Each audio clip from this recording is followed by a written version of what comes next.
Ketchup भी बनता है, पर एक चुनौती है कि कैसे 20 टमाटरों को एक करीब 790 ग्राम की बोतल में डाला जाए।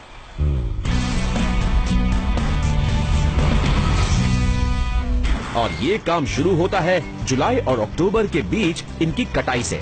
ये टमाटर की कटाई करने वाली मशीन तो काफी सही है। हाँ वो तो है। मैं यहाँ टमाटर की बेलों को इस मशीन के ऊपर नीचे आता देख सकता हूँ। मुझे ये बताइए कि यहाँ पर हो क्या रहा है? इसके नीचे एक कटर है जो टमाटर की बेल को जमीन से 1 इंच नीचे से काटता है। फिर सारी बेलें और टमाटर इस पेटी से ऊपर आ जाते हैं, जहां ये शेकर में जाते हैं और वहां बेलों को टमाटरों से अलग कर दिया जाता है। बेल मशीन के पीछे से बाहर निकल जाती है और टमाटर यहां से आ जाते हैं। जब तक इन टमाटरों को इस कन्वेयर बेल्ट से ले जाकर एक बड़ी टंकी में डालकर कारखाने के लिए तैयार किया जाता है, तब तक उसमें से पत्थर, बेलें, गंदगी और हरे टमाटर निकाल दिए जाते हैं। हमारे पास ये मशीन है जो ये सारा काम करेगी। क्या आप मुझे बता सकते हैं कैसे काम करती है? हाँ, ये मशीन 2 तरह के काम करती है। यहाँ पर ये सारी गंदगी साफ करती है और पीछे ये रंग के हिसाब से चुनाव करती है। ये लाल टमाटर, हरे टमाटर और मिट्टी के टुकड़ों में फर्क बताती है और उन्हें अलग अलग कर देती है। तो अब मैं एक लाल टमाटर लेता हूँ और एक हरा टमाटर और इन्हें यहाँ फेंक देता हूँ। अब देखते क्या होता है। अरे वाह, लाल टमाटर अंदर आ गया और इस हरे टमाटर को इस मशीन ने बाहर फेंक दिया। अरे वाह, ये तो बहुत ही अच्छी मशीन है।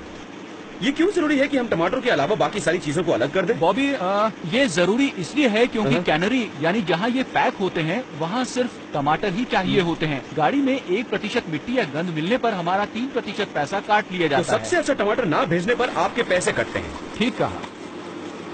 तो जो नीचे वाले हैं जो पिचक रहे हैं उनका क्या होगा? कैन करने के लिए उगाए गए टमाटरों की ऊपरी सतह काफी मोटी होती है, इसलिए ज्यादा टमाटर नहीं पिचकेंगे। और वैसे भी जो पिचक गए हैं उनसे कोई खास फर्क नहीं पड़ता, क्योंकि इनका बनना तो केचप ही है। कटाई के बाद ये टमाटर हैनफोर्ड कैलिफोर्निया के केचप कारखाने डेल मोंटे पहुंचाए जाते हैं। यहाँ पर सालाना करीब 1 करोड़ टमाटर प्रोसेस किए जाते हैं। इस कंटेनर में करीब 12.5 टन टमाटर भरे हुए हैं। और दिन में ऐसे कितने कंटेनर्स आते हैं यहाँ पर? दिन में 200 से 300 कंटेनर्स आते हैं। सब कुछ फसल और समय पर निर्भर करता है। ये तो काफी सारे टमाटर हो गए। ठीक का। इन टमाटरों को कंटेनर्स में धोया जा रहा है और फिर ये टमाटर उस कन्वेयर बेल्ट पर ऊपर जा रहे हैं, जो बिल्कुल लाल और खूबसूरत लग रही है। ऊपर से इन टमाटरों को आखिरी बार पानी की टंकी में एक बार फिर डाला जाता है ताकि सफाई हो सके और कोई गंदगी न रहे। यहाँ के वर्कर्स इन टमाटरों की आखिरी बार जांच कर रहे हैं और अब वक्त आ गया है कि इन टमाटरों से अलविदा कहने का, क्योंकि ये जा रहे हैं ग्राइंडर में, जिससे ये मुलायम हो जाएं और इनके बीज और छिलके आराम से निकाले जा सकें। अब बहुत सारी नालियां इन कटे हुए टमाटरों से एक एक्सट्रैक्टर के जरिए रस निकालेंगी। इस मशीन के अंदर ऐसी ही एक छल्ली है। टमाटरों का रस इनके अंदर आकर बाहर आ जाता है और फिर और गाढ़ा होने के लिए आगे निकल जाता है और बच जाते हैं सिर्फ छिलके और बीज, है ना? ये देखिए, ये यहाँ से बाहर आ रहे हैं। क्या इसे भी खाया जा सकता है? हाँ, खाया जा सकता है,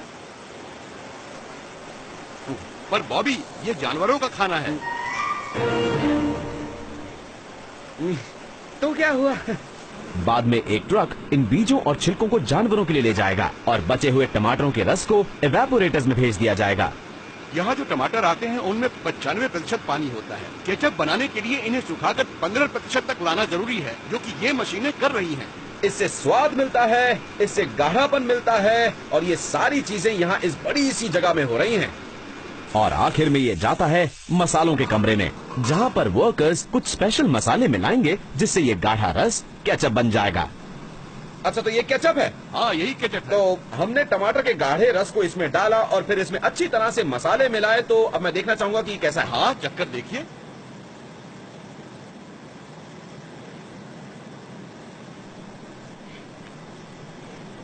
ये अब भी गर्म है और इसमें सिरके वाली मिठास है।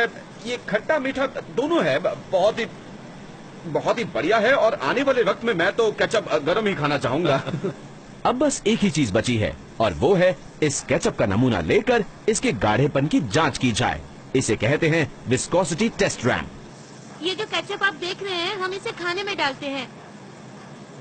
इसे पूरा ऊपर तक भरा जाएगा? हाँ, पूरा ऊपर तक, ये यहाँ तक। अगर ये गिर भी जाए तो भी चलेगा, है ना? हाँ। बॉबी, आप दबा कर देखिए। ठीक है। अच्छा, हम जांच किस चीज की कर रहे हैं? हम देखना चाहते हैं कि इसका बहाव कैसा है। इनके मुताबिक इस केचप को निर्धारित वक्त के अंदर एक निर्धारित दूरी तय करनी होगी। ये एक खास सीक्रेट है जो ये हमें नहीं बताएंगी। थोड़ा इंतजार कीजिए। काफी गाढ़ा केचप है ये। सही है आपके हिसाब से? परफेक्ट है। परफेक्ट है। हम सभी को केचप गाढ़ा पसंद है, पर 19वीं सदी में जब केचप व्यावसायिक तौर पर बनना शुरू हुआ था, तब ये काफी पतला बनाया जाता था, क्योंकि इसमें कच्चे टमाटर डाल दिए जाते थे। इन टमाटरों को कारखाने में लाए 4 घंटे बीत चुके हैं और अब ये बोतलों में बंद करने के लिए तैयार हैं। और ये रहा हमारा खाना।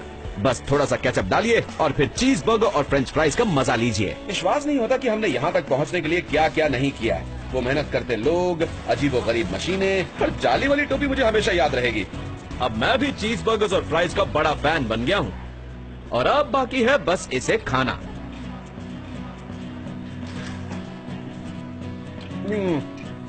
बहुत बहुत टेस्टी है। मैं हूँ बॉबी बॉगनर और आप देख रहे हैं फूड टेक।